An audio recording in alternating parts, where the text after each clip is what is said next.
The root of self-mastery, in my opinion, is self-awareness. And while the root of suffering is self-importance, coming out of self-importance into self-awareness is a painful process. I think it's happening to me right now in many ways, and that's why I wanted to talk about it.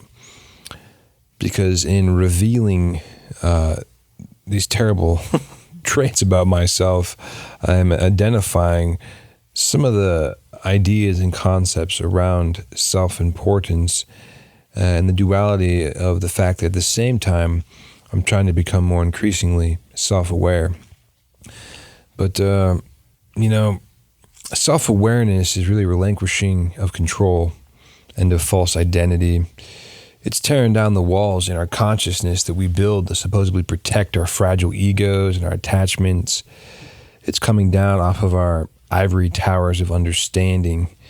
It's the dying of the ego, essentially. Moving from self-importance to self-awareness is like stepping off the stage where you're being applauded by the adoring audiences, and it's like going into a small, quiet room with a mirror in it. And when you stare into that mirror, you only see your imperfections and weakness. There's no applauding, there's no adoring here. There's only the deafening silence of seeing your own ugliness. And that's okay.